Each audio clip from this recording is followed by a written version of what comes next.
क्या होता है कि बिलाल पाशा एक सुबह उठता है और इतना डिप्रेशन का शिकार हो जाता है कि इस सब के बावजूद वो अपनी कनपटी पे बंदूक रखता है एंड जस्ट फायर। ये जो लोग सुइसाइड कमिट करते हैं ये किसी ना किसी जहनी व नफ्सियाती मर्ज में मुब्तला होते हैं। नॉर्मल इंसान कभी भी सुइसाइड नहीं करता। अनसेड जो साइलेंट आपसे एक्सपेक्टेशन है कि मैंने अब अपने घर के मामलात को भी हल करना है, अपने भाइयों को भी देखना है, मैंने अगर मैं फील्ड में हूँ जो कि एक सरकारी अफसर है तो उसने अवाम के मसाइल को भी हल करना है। सो ये भी कोई प्रेशर की किस्म होती है। अगर लाइफ है किसी भी शख्स की तो लाइफ परफेक्ट नहीं हो सकती। लाइफ में हमेशा कभी ना कभी थोड़े बहुत चैलेंजेस हमें आते रहेंगे। मुझे उसमें ये बताएं कि एक सीएसपी ऑफिसर को किस तरह के प्रेशर्स को फेस करना पड़ता है। जब आप उनकी ट्रेनिंग करवाते हैं तो आप उन्हें बताते हैं कि आपने इस चीज़ को ऐसे हैंडल करना है। लाइफ है तो स्ट्रेस आएगी। स्ट्रेस को सबसे पहले रियलाइज करना। जो लोग अक्सर कहते हैं ना कि जी कोई स्ट्रेस नहीं है, स्ट्रेस क्या होती है, आमतौर पे एक नॉस्टैल्जिया है जी, हमारे दौर में तो स्ट्रेस होती नहीं थी। अस्सलाम वालेकुम जी, आप देख रहे हैं सुनो डिजिटल और मैं हूं मोहम्मद आजम आजम। अमूमी तौर पर हम ये समझते हैं कि अगर कोई शख्स मेहनत करता है और सरकारी नौकरी हासिल कर लेता है, अब घर भी है, गाड़ी भी है, पैसे भी हैं, आसाइश भी है, लोग जानते भी हैं, इर्द गिर्द प्रोटोकॉल भी है, लेकिन इसके बावजूद बिलाल पाशा एक 30, 32, 35 साल का नौजवान शख्स एक सुबह अपनी कनपटी पर बंदूक रख के ख़ुद को फायर कर लेता है। क्या डिप्रेशन इतना ख़तरनाक मर्ज़ है कि ये आपकी ज़िंदगी को ख़त्म कर देता है? ये सब कुछ और ऐसे बहुत से सवालात, इनके जवाब जानने के लिए हमारे साथ मौजूद हैं doctor Ali Ajmal, clinical psychologist हैं और दुनिया इन्हें बेहतरीन माहिर नफ्सियात के तौर पर जानती है। डॉक्टर साहब, बहुत शुक्रिया आपके वक्त का। पाकिस्तान में प्रैक्टिस करते हैं, बाहर भी प्रैक्टिस करते हैं। सो आपके सारे तजर्बे में मेरा एक सवाल ये है कि अमूमी तौर पर ये समझा जाता है कि जो लोग मेहनत करते हैं, और हमारे यहाँ एक सरकारी नौकरी का बड़ा चाम है, उसमें आपको घर भी सरकारी मिलता है, आसाइशें भी हैं, गाड़ी भी मिल जाती है, फिर सैलरी भी साथ मिल रही होती है, और ख़ानदान में भी लोग कहते हैं यार वो फ़लाँ जो है ना वो एसी लग गया है 17वें 18वें ग्रेड का। क्या होता है कि बिलाल पाशा एक सुबह उठता है और इतना डिप्रेशन का शिकार हो जाता है कि इस सब के बावजूद वो अपनी कनपटी पे बंदूक रखता है एंड जस्ट फायर। जी बिल्कुल, ये तो एक दो वाक़यात हैं। इस तरह के बहुत सारे वाक़यात हमें मिलते हैं जिसमें हमें बज़ाहिर लगता है कि एक शख्स बहुत अच्छा लाइफ़स्टाइल एन्जॉय कर रहा है, उसको बज़ाहिर कोई मसला भी नहीं है। देखने वाले उसको, जैसे आपने अभी बताया कि कोई फैमिली में उसको बड़ा सपोर्ट किया जाता है या अच्छा समझा जाता है, सोशल स्टेटस है। लेकिन फिर क्या ऐसी वजह बनती है कि एक शख्स को, ऐसा शख्स सुसाइड कर लेता है बज़ाहिर आउट ऑफ नोवेयर? इसमें सबसे पहले हमने दो चीज़ें अंडरस्टैंड करनी है जो इस केस में या इस तरह के दूसरे केसेस में बड़ी एक कॉमन होती हैं। सबसे पहले तो आप देखें जी कि कोई भी नॉर्मल शख्स जो है वो कभी भी सुइसाइड नहीं करता। हमेशा सुइसाइड वही करता है जिसको किसी ना किसी किस्म का डिप्रेशन होता है, और डिप्रेशन से मुराद मेरा क्लिनिकल डिप्रेशन है। एक डिप्रेशन ऐसा है कि आमतौर पर लाइफ है तो हमें थोड़े बहुत चैलेंजेस वगैरह आते जाते हैं लाइफ में, कुछ परेशानियां, कुछ महरूमियां, कुछ खामियां हमें होती रहती हैं। अब उसकी वजह से हम बज़ाहिर परेशान भी हो जाते हैं, वक्ती तौर पे परेशान हो जाते हैं, खुदा न खासा किसी लव्ड वन की डेथ हो गई या और इस तरह के कुछ मामलात हो गए तो हम कुछ परेशान होना ये एक नॉर्मल है। हेल्दी लोग परेशान होते हैं, आमतौर पे हम इसको डिप्रेशन का नाम देते हैं, लेकिन ये एक वक्ती तौर पे एक मोमेंट में एक परेशानी होती है, इसका उस डिप्रेशन से कोई ताल्लुक नहीं। ये जो लोग सुइसाइड कमिट करते हैं ये किसी ना किसी जहनी व नफ्सियाती मर्ज में मुब्तला होते हैं। नॉर्मल इंसान कभी भी सुइसाइड नहीं करता, क्योंकि ज़िंदगी को ख़त्म करना, उसके बारे में सोचना, ये एक बहुत ही एबनॉर्मल माइंड की एक सिम्टम है। नॉर्मल शख्स के तो जितने मर्जी हालात हों वो अक्सर ये कह के उससे निकल आता है कि जी ज़िंदगी है तो सारा कुछ है। लेकिन क्या ऐसी वजह बनती है कि क्या ऐसा मसला बनता है, ये बात सोचने की है कि एक शख्स है उसको ज़िंदगी से प्यार ही नहीं है, वो खुद अपनी ज़िंदगी को ख़त्म कर लेता है, बज़ाहिर अच्छी ज़िंदगी गुजारने अगर वाला। हम इसी केस की बात करें, जो बिलाल पाशा वो एक सरकारी ऑफिसर थे और ये पहली जॉब नहीं थी। इससे पहले वो पुलिस में भी रहे एज सब इंस्पेक्टर, और फिर एग्रीकल्चर डिपार्टमेंट में भी रहे, और तमाम सरकारी जॉब थी।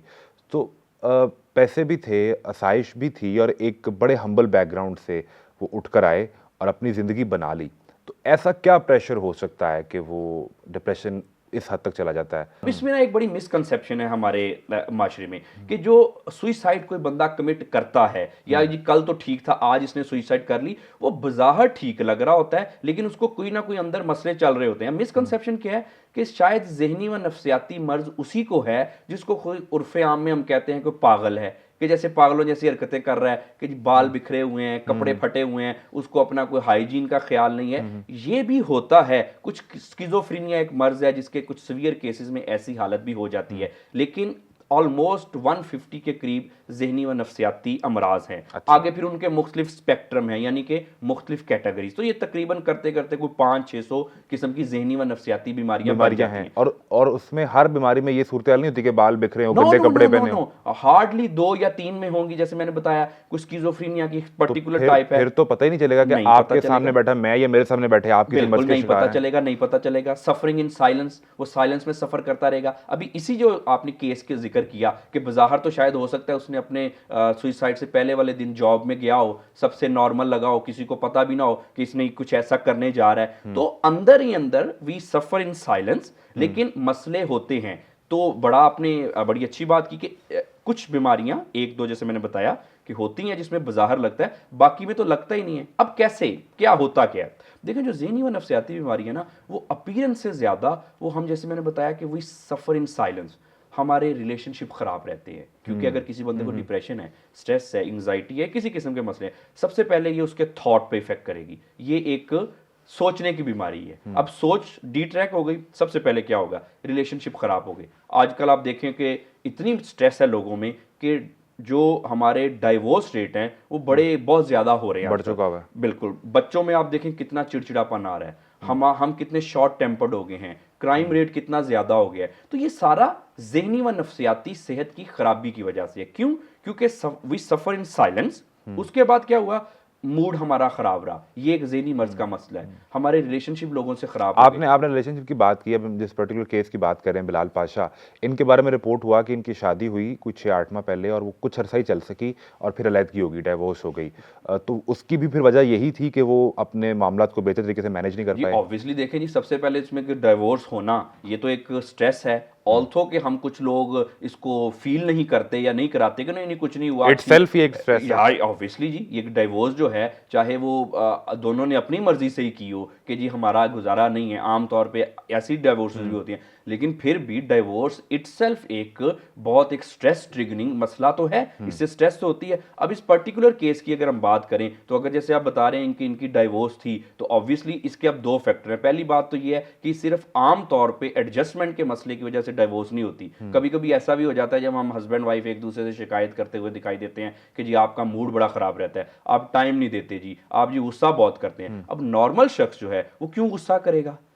अगर कोई हमारी ज़हनी सेहत कोई कंप्रोमाइज है, तब हम ज़्यादा चिड़चिड़े हो जाते हैं, गुस्सा करते हैं। तो एक तो ज़हनी व नफ्सियाती अमराज का डायरेक्टली असर हमारी फैमिली लाइफ पे होता है, हमारी प्रोफेशनल लाइफ पे होगा, उसके अलावा हमारी अपॉर्चुनिटीज़ पे होगा। हम अपने करियर में इतने सक्सेसफुल नहीं हो सकेंगे, अपॉर्चुनिटी सामने पड़ी हुई होंगी, हम उसको देख नहीं सकेंगे। असल में ज़हनी व नफ्सियाती मर्ज हमारी अपनी जो सलाहियतें होती हैं उनको ज़ाया करती है। हम अपनी एनर्जी ओवर थिंकिंग में वेस्ट कर देते हैं, रिलेशनशिप ख़राब कर बैठते हैं, अपॉर्चुनिटीज़ को देख नहीं पाते। हम आमतौर पर लिथार्जी की सिचुएशन में चले जाते हैं, काम करने को दिल नहीं करता, प्लानिंग बड़ी बड़ी करेंगे लेकिन एग्जीक्यूट नहीं कर सकेंगे। तो ये कुछ ऐसे एक सिम्टम्स हैं ज़हनी व नफ्सियाती अमराज के। ये जो एक सर्टेन केस है, मैं बिलाल पाशा का जिक्र इसलिए करूँ कि एक तो भी ये रिसेंट हुआ और पिछले कोई 2-3 साल में हमने ऐसे 5-6-7 केसेस देखे हैं।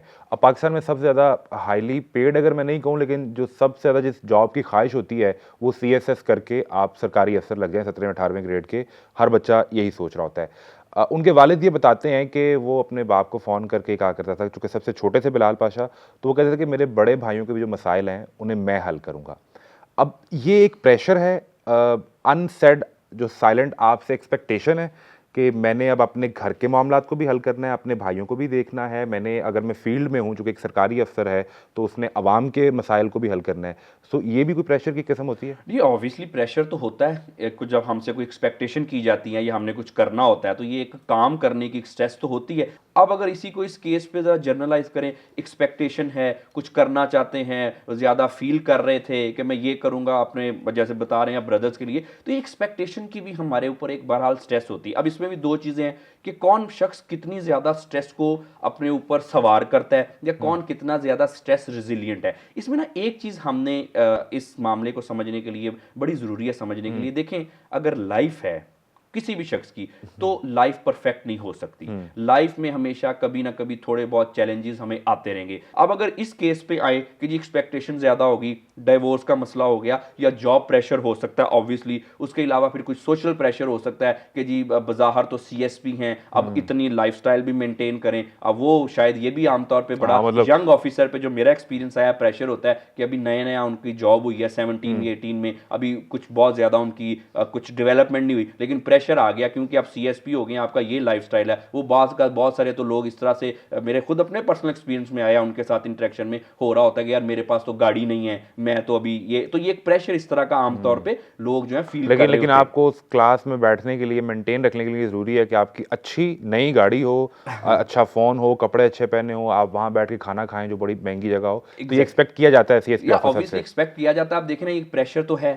अब सैलरी में तो शायद ये शुरू की सैलरी में तो ये 17 में तो वो नहीं ये कर सकता। अब प्रेशर है, सोसाइटी कह रही है ये करो, अब कैसे करे, कुछ ना कुछ तो करना ही है उसने। अब यस उसके कुछ फेयर मीन्स भी हो सकते हैं, और कोई ना कोई ऑब्वियसली हम सुनने में आता है कि अनफेयर मीन्स भी होते हैं। अब ये अनफेयर मीन्स की अपने अंदर बड़ी एक प्रेशर होता है, क्योंकि बाजुकात गिल्ट तो बहरहाल होता है और एक पकड़े जाने का डर तो होता है। ये तो नहीं है कि हमने कोई जुर्म कर लिया, हमने कोई क्राइम कर दिया, कोई करप्शन कर ली और हम कहें जी कि नहीं जी नहीं, मैं तो बड़ा रिलैक्स हूँ, रात को मैं ठीक ठाक सोता हूँ, मेरी भूख भी बिल्कुल ठीक है। ऐसे तो पॉसिबल ही नहीं है। आप सीएसपी ऑफिसर्स की भी ट्रेनिंग करवाते हैं मेंटल स्ट्रेंथ की। मुझे उसमें ये बताएं कि एक सीएसपी ऑफिसर को किस तरह के प्रेशर्स को फेस करना पड़ता है। जब आप उनकी ट्रेनिंग करवाते हैं तो आप उन्हें बताते हैं कि आपने इस चीज़ को ऐसे हैंडल करना है। वो कितनी तरह के प्रेशर्स हैं या स्ट्रेस है? देखिए आमतौर पे ना जो स्ट्रेस होती है हमारी, वो किसी भी जॉब में होती है।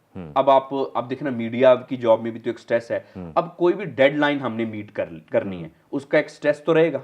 अच्छा, अगर हमें कुछ ठीक तरह से पे नहीं किया जा रहा, उसका भी एक स्ट्रेस रहेगा। फिर अगर हमें काम की वजह से हमें लोगों से कुछ मसले वसले हो रहे हैं कि कुछ हम अपनी जॉब कर रहे हैं, लेकिन क्या हो रहा है कि आमतौर पे देखें कोई लेग पुलिंग हो रही है, या किसी का दो लोगों का कोई आपस में इख्तलाफ नहीं है, नेचर ऑफ जॉब की वजह से इख्तलाफ हो गया, तो इसमें आमतौर पे हमें स्ट्रेस वगैरह तो रहता है। अब जब आपने पूछा कि स्ट्रेस मैनेज कैसे करना है या स्ट्रेस को किस तरह से हमने एस्केलेट होने से बचाना है कि ये एंग्जाइटी डिप्रेशन वगैरह में ना ये कन्वर्ट हो, क्लिनिकल डिप्रेशन वगैरह ना हो, तो देखिए सबसे पहले बात ये है कि आमतौर पे कुछ चीज़ें हमें समझ लेनी चाहिए कि लाइफ है तो स्ट्रेस आएगी।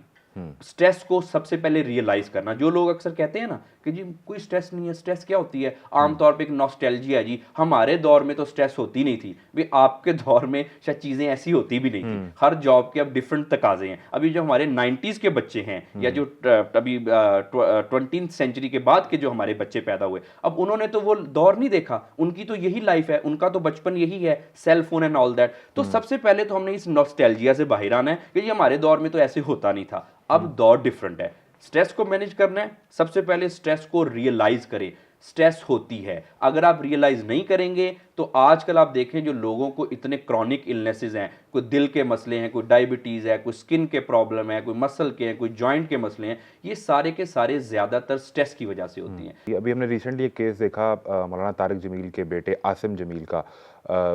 अगर मैं दोबारा बात करूं, दौलत भी है, शोहरत भी है, घर में वसाइल भी हैं, हर तरह के अपना बिजनेस है, और वो भी अचानक एक दिन खुद को शूट कर लेते हैं। तो वो क्या केस है? देखिए अब वो डिप्रेशन का केस था, जबकि उनके भाई ने बताया कि बचपन से वो इसके शिकार थे। इसमें ना ये बचपन से होना या बाद में होना ये आमतौर पे इतना रेलिवेंट नहीं है ना, कि कुछ लोगों को पैदाइशी डिप्रेशन है। अच्छा, कुछ शख्स को फर्ज करें 20 साल का था तब डिप्रेशन हुआ, अब जब दोनों 21 साल के हो गए तो दोनों ही बराबर हो गए, क्योंकि उसका भी ट्रीटमेंट है अगर कोई बचपन से ही पैदाइशी है, और उसका भी ट्रीटमेंट है जो जी बाद में हुआ। अब इसमें ये बड़ी आपने ना बड़ी रेलिवेंट बात की, इससे मैं समझता हूँ कि बड़ी सोसाइटी की बड़ी एक मिसकंसेप्शन दूर होनी चाहिए। अब देखेंगे इसमें दौलत भी है, सारी कुछ चीजें हैं जैसे आपने बताया। अच्छा, उसके बाद एक और एस्पेक्ट भी है कि आप देखिए कि मौलाना साहब से बेहतर वाज़ो नसीहत करने वाला कौन है। आमतौर पे हम लोगों को कोई भी शख्स, हमारे दोस्त वगैरह, कोई परेशान हो, यार छोड़ो परेशानी ना लिया करो, ऐसे किया करो, वैसे किया करो, ज्यादा ना सोचा करो, ऐसे नहीं सोचते। अब ये चीज हमने एक अंडरस्टैंड करनी है, अगर ये चीजें इफेक्टिव हों जिस शख्स को डिप्रेशन है, तो मेरा ख्याल है कि मौलाना साहब से बेहतर कौन था वाज़ो नसीहत करने वाला। सारी दुनिया उनको सुनती है। एज अ होल हम डिप्रेशन एंजाइटी को देखें तो वो अवेयरनेस आई है, या अभी भी ये समझा जाता है कोई किसी को ये कहा जाए किसी के बारे में कि उसे कोई मेंटल इलनेस है तो वो कहता है छोड़ो यार, कोई दम दरूद करवा लो, सो जाओ, ये दवाई खाओ तुम, अगर नींद की गोली खाओ, 2 दिन सोए रहो ठीक हो जाओगे। अमूमन यूँ ट्रीट किया जाता है, या अवेयरनेस आई है? देखिए जी, अवेयरनेस ये कहना तो बिल्कुल गलत होगा कि अवेयरनेस बहुत ज़्यादा आ गई है, लेकिन यस पहले से बेहतर है। और इसमें मैं समझता हूँ कि मीडिया को मैं बड़ा क्रेडिट देता हूँ कि जैसे ही हम मीडिया में, क्योंकि ये बहुत एक शायद मैं समझता हूँ कि पाकिस्तान की खुशकिस्मती है कि हमारा जो मीडिया है यहाँ पे अगर आप देखें तो वो एक इनलाइटेंड लोग ज़्यादातर आपको मीडिया में नज़र आते हैं। तो वो क्योंकि अंडरस्टैंड करते हैं चीज़ों को, वो चीज़ों को समझते हैं, खुल के बात भी करते हैं। तो इसमें मैं समझता हूँ कि जितनी भी अभी अवेयरनेस आई है, इसमें मीडिया का बहुत बड़ा क्रेडिट है। अवेयरनेस आई है, कुछ बेहतर है, लेकिन ये कहना बिल्कुल गलत होगा कि जी जितनी अवेयरनेस होनी चाहिए उससे हाफ भी नहीं है। क्योंकि देखिए बाज़ औक़ात होता है ऐसे है कि कुछ तो लोग जो अंडरस्टैंड कर लेते हैं कि मुझे मसला है और अब मुझे कोई कंसल्ट करना चाहिए, वो तो कंसल्ट करते हैं और उसमें कोई बुरी बात तो नहीं है कि जैसे बुखार हो गया, जुकाम हो गया, एंग्जाइटी स्ट्रेस भी हो गई, इसमें क्या है, आप बुखार प्रोलॉन्ग तो नहीं कर सकते, उसको छुपा तो नहीं सकते, आप ट्रीटमेंट करते हैं, ठीक होते हैं, अपनी ज़िंदगी गुजारते हैं। स्ट्रेस, एंग्जाइटी, डिप्रेशन हो गया, आप जाएं अपना ट्रीटमेंट कराएं और अपनी ज़िंदगी गुजारें। अब एक तो कुछ ये लोग हैं, दूसरे लोग कुछ ऐसे हैं जिनमें अवेयरनेस की कमी कुछ है। अब उनमें भी वो क्यों कब आते हैं डॉक्टर के पास? आमतौर पे मेरे साथ जो एक्सपीरियंस है वो मेरे पास कब आते हैं? जब उनको चीज़ें उनके कंट्रोल से बाहर हो जाती जब हैं। सोसाइटी प्रेशर की बात की तो मुझे एक चीज़ समझनी है, जो हमारे जॉब कल्चर में तो प्रेशर समहाउ होता ही है। एक बच्चा हमारे यहाँ ग्रेजुएट होता है यूनिवर्सिटी से, उससे क्या एक्सपेक्ट किया जाता है कि ये 1.5-2 लाख रुपए की जॉब करेगा, इसके पास घर गाड़ी होगी और 2 साल में शादी करेगा तो इसके पास बंगला होगा। ये जो प्रेशर है, और जब वो जॉब मार्केट में जाता है तो उसको मिलती है 25,000 रुपए की नौकरी, वो भी 12 घंटे काम करना होता है, बाद का 16 घंटे।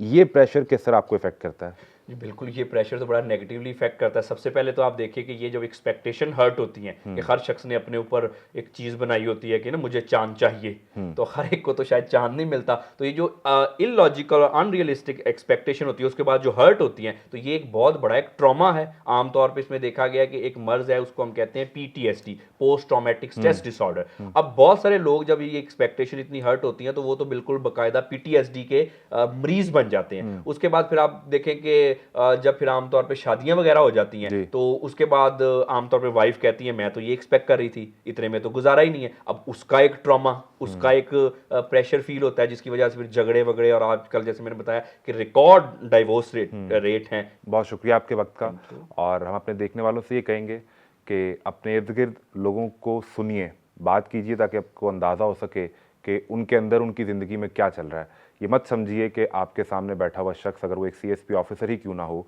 उसकी ज़िंदगी में भी मसाइल हो सकते हैं। और बिलाल पाशा एक एग्जाम्पल है। ज़रूरी ये है कि आप बात कीजिए, बात करेंगे तो सामने वाले को समझ सकेंगे। इजाज़त दीजिए, अल्लाह हाफ़िज़।